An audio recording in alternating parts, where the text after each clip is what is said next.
Hi guys, welcome back, and today's video is going to be pretty quick. I'm going to show you how to make the icing for black cake, and I'm not going to share the recipe for this black cake because I've already shared it in the channel and I will link it below, so be sure to head on over and to check that out.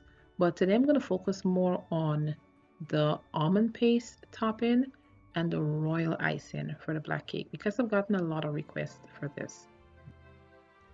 I baked the cake in a disposable loaf pan because I have intentions of giving this as a gift.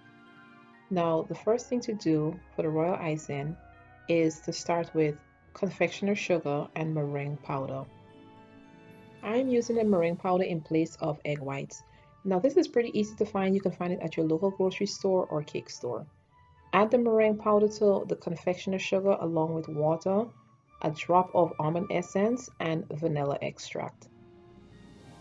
Now, traditionally, lemon juice is added to the royal icing. I am not adding that because I find that the meringue powder gives it a bit of a tang, so I bypass that.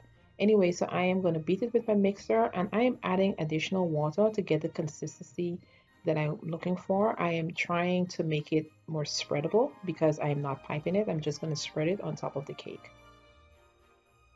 Next, I'm going to roll out the almond paste, and I purchased this, you guys. You can make it at home. It's a few ingredients, but honestly, it was easy to find, so I opted to buy it.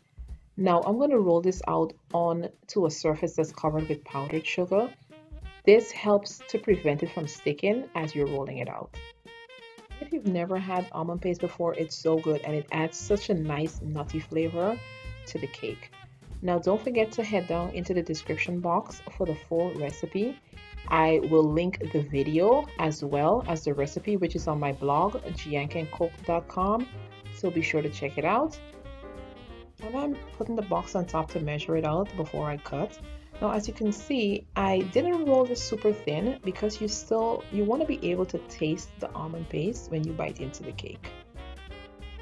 And I'm using my pizza cutter to cut it out. That always works really well for stuff like this. You've probably seen me use it before when I've made mitai.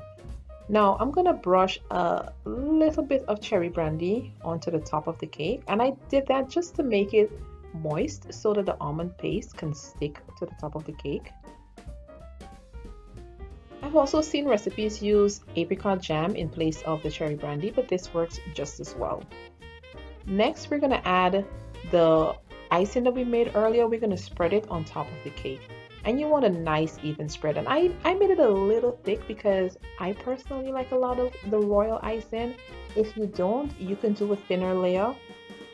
Once you've spread this over the top, you can add little decorations. I just added some pearl sprinkles that I had, and you want to let this sit and it's going to dry.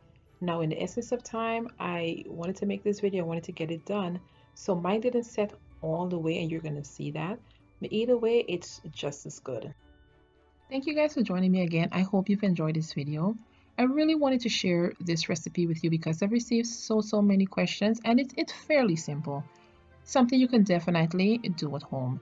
Please be sure to check out the full recipe, link below in the description box, and to subscribe if you like this video.